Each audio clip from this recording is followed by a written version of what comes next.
distant relative had once told Rees that trucking wasn't just about transporting goods, it was about carrying stories from one place to another. As the years had passed, the bulky tattooed trucker realized that sometimes the most chilling stories came from the cargo he transported.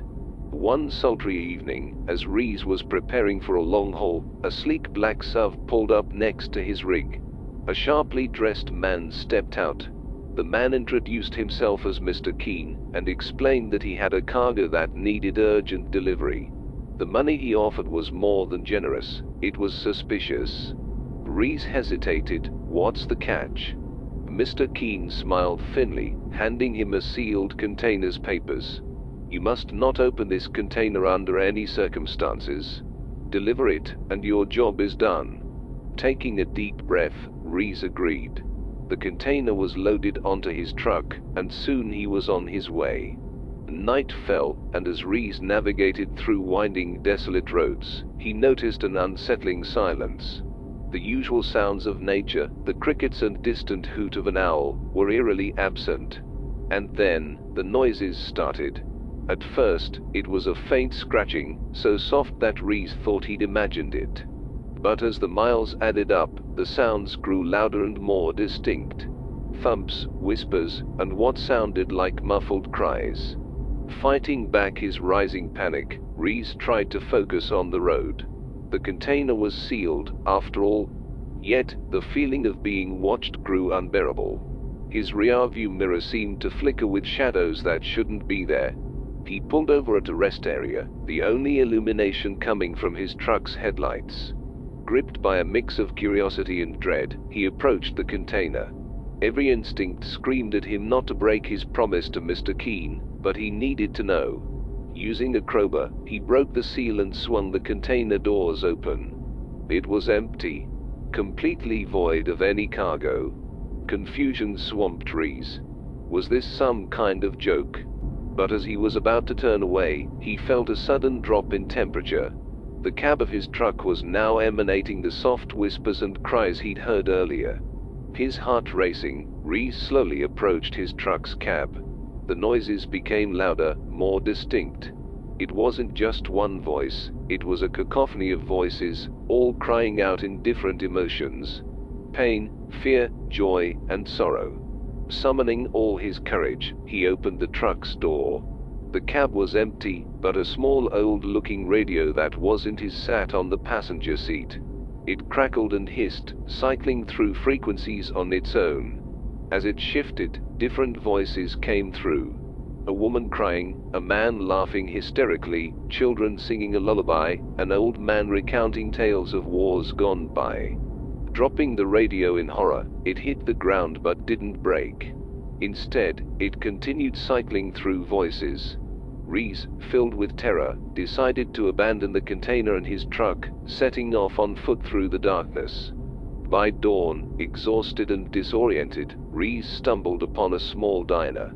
As he recounted his tale to the sympathetic waitress, an old man sitting at the bar turned to him, his face pale.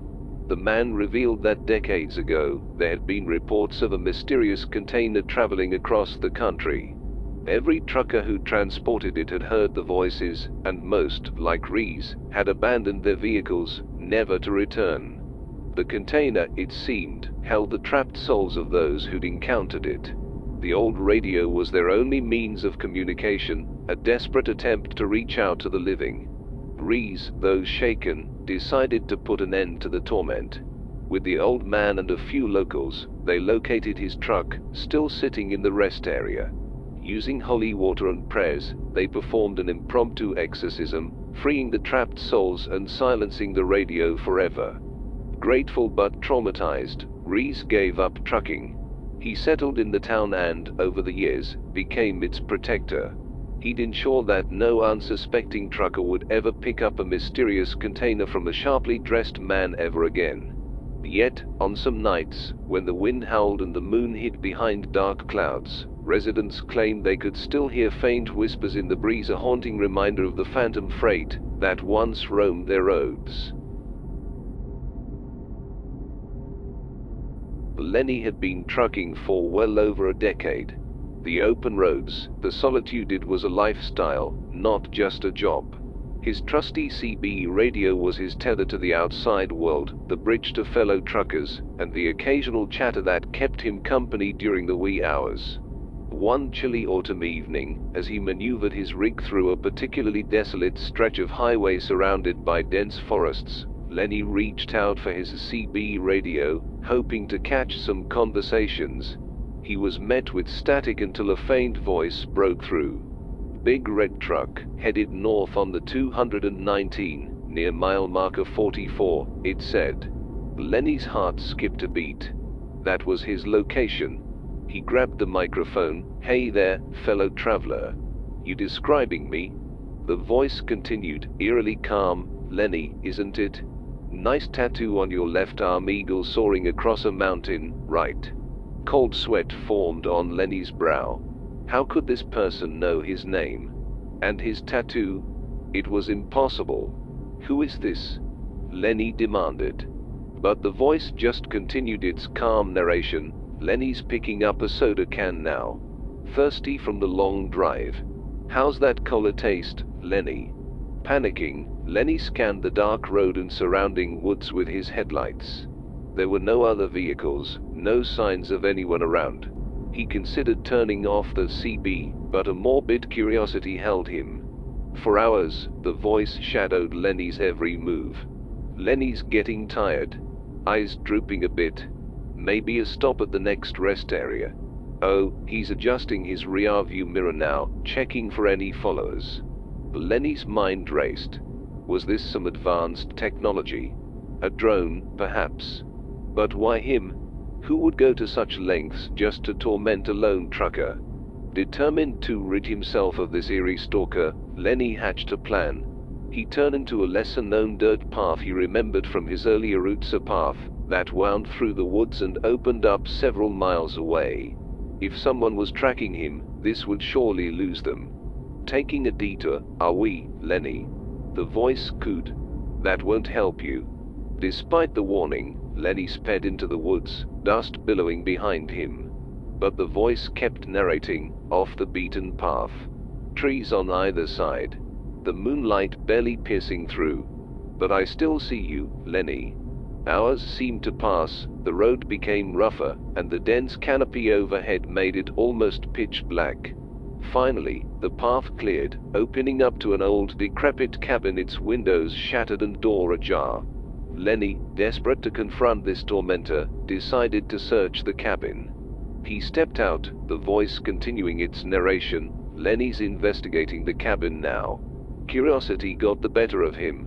With every creaking step, Lenny felt the weight of the eyes upon him, until he came across an old dust-covered CB radio, its lights faintly glowing in the dark room. Next to it lay a tattered journal. Flipping open the journal, Lenny found entry after entry of detailed observations. Each entry was about a different trucker, their habits, their fears, all documented meticulously. The last entry was about him. Lenny's hands shook as he read. Lenny, a trucker with an eagle tattoo, distrustful of new technology, would probably take the old forest route. "I've watched so many, but Lenny, he's different." Suddenly, the voice from the CB radio in the cabin said, "I've been waiting for you, Lenny." Spinning around, Lenny faced the source of the voice, a gaunt figure, its eyes hollow, its skin stretched over brittle bones. "I was once like you," it whispered, "alone on these roads, until the loneliness consumed me. Now, I observe, I record.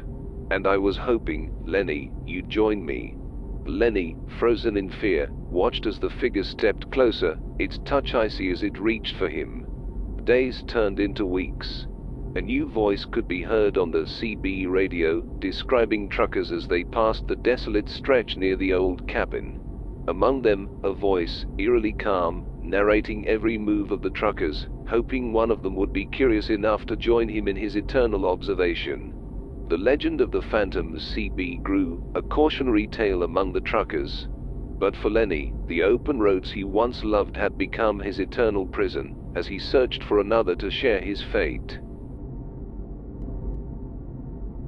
Jake had been a long-haul trucker for over 20 years. Every few weeks, his route took him down the familiar stretch of Highway 18. Each time, he would pull into the same old rest stop, Whistles Top Haven, to refuel and grab a bite. But the main reason was to catch up with Tom, the attendant he'd known for years. Whistles Top Haven wasn't much to look at, a relic of the past with its worn-out diner, rusty gas pumps, and a small convenience store. But what it lacked in aesthetics, it made up for in character. Tom was always there with a warm smile, quick to share stories of travelers, or discuss the ups and downs of trucking life. On a particularly frigid night, Jake pulled into Whistles Top, the pale glow of the diner beckoning. He noticed that there were no other trucks or cars in the vicinity, which was unusual for that hour. But he brushed it off and walked into the diner. "Even in, Jake?" Tom greeted him from behind the counter as he always did, his face showing years of sun and wind exposure, but his eyes always sparkled with a kind energy. "Hey, Tom," Jake replied, taking a seat at the counter. "It's pretty quiet tonight, huh?"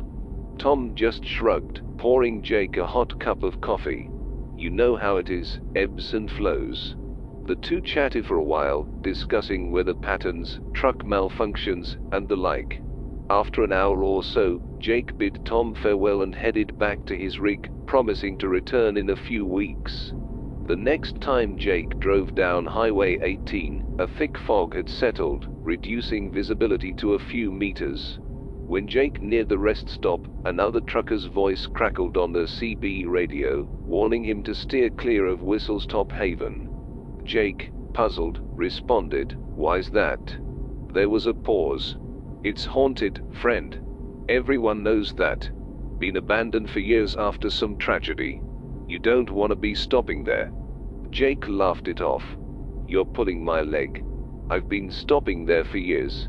Just met Tom, the attendant, a few weeks ago." Silence followed. The voice came back, low and serious. "Jake, there's no Tom.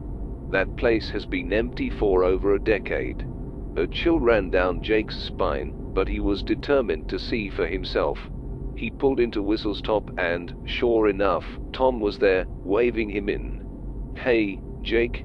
Wasn't expecting you in this thick fog," Tom called out. Jake, now wary, approached Tom. "How long have you been working here, Tom?" Tom looked thoughtful. "Oh, decades now, I reckon." "And have you ever thought of leaving? Doing something else?" Jake probed. Tom looked away, his jovial demeanor fading. "Can't leave, Jake. Not after what happened." Jake took a deep breath. "What happened, Tom?" Tom's eyes misted over, his voice barely above a whisper. "There was an accident years ago. Fuel spill. Big fire. I didn't make it out. Neither did a few others." Jake, horrified, stumbled back. He realized that the diner, the gas station, everything around him was a decaying shell of what he remembered. It all looked ancient, rusted, and abandoned. The warm lights, the inviting interiors, they were all just illusions. Seeing Jake's terror, Tom's face crumpled in sadness. "I didn't mean to scare you, Jake. You were the only one who stopped, the only one who saw me. I looked forward to our chats." Jake, struggling to keep his composure, replied, I didn't know, Tom." Tom sighed. "It's all right. Maybe, just maybe, your visits have been my tether, keeping me from moving on. But maybe it's time for both of us to let go." Jake nodded, tears in his eyes. "Goodbye, Tom. I hope you find peace." As Jake drove away, the thick fog began to lift, revealing the desolate, abandoned Whistles Top Haven in his rearview mirror. Jake would never stop there again, but he would always remember Tom, the phantom friend who had kept him company on so many lonely nights. As the clock ticks towards dawn, this is Midnight Callers signing off, reminding you, when darkness falls, the stories rise. Sleep tight if you dare.